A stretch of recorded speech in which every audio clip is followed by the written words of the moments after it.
Hi, my name is Christine Shanesy-Kooper with soulconnections.org, and the question is about what my thoughts are on entities and attachments.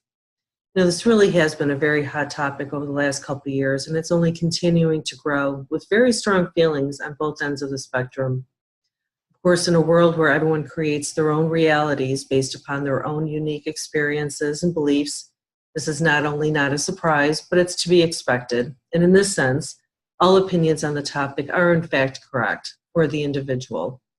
With that being said, and as a quantum healing practitioner, my personal beliefs really don't matter when I'm working with my clients. Only their beliefs and reality matter at that time. Now, I personally do not align with any belief that is grounded in fear. And as it is, that's exactly what I feel that this subject is founded upon.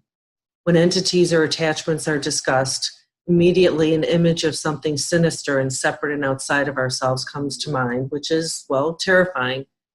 Naturally, people feel utterly disempowered against something like this.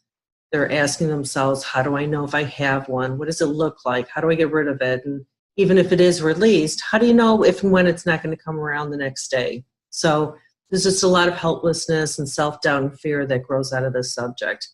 The problem with this is that when a belief is rooted in fear, it doesn't allow the person to become the whole and healthy person that they're trying to achieve. So for me personally, this is very counterintuitive because the passion within me in my wanting to work with people is to help them reclaim their power. So fear only perpetuates more fear. In some cases, a person can be filled with such a high level of fear that through their creative abilities, they can actually manifest a personality for their entity. And this is especially terrifying. The other consequence to this type of belief that I see often is when someone perceives an action or an emotion as being off or it's not in alignment with their preferred state of being, they'll often blame it as being the fault of some entity, something outside of themselves, something that they have no control over, which is really just taking on the role of being a victim with a lack of self-responsibility.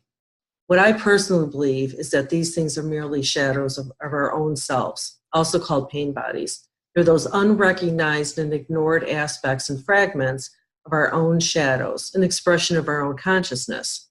Everything is, after all, consciousness. And so these things are the results of traumas, pain, and lesser than desired emotions that have been ignored and kept from the light for so long, sometimes over the course of many lifetimes, that we tend to split off or detach from them in order to feel safe. As such, there's really nothing out there trying to get you, but instead, they will bubble up to the surface simply to be recognized and acknowledged as a layer of unresolved emotions that have yet to be integrated. They actually have much to teach you if you're willing to sit with them and understand them as they really are. You can see that with this approach, the client is no longer a victim, but is instead a liberator. I find it interesting that while there are many entity stories out there, there are even more where entities are never, ever mentioned. Dolores Cannon herself, who after thousands of cases never once came across anything like the entities that are being described today. What she did come across frequently, and what we still see frequently, are clients with layers of unresolved emotions that have been buried for a very, very long time. So in the end, everything is the creation of the divine. And so no matter what the subject matter is, I just don't believe that we'll be able to see the entirety of the truth unless we're able to look at it through the eyes of love. And it's in this way that everything becomes much more easy to navigate. So with that being said, I'd like to wish Dolores a very happy birthday and a great big thank you from me and everyone else who she taught so many things to.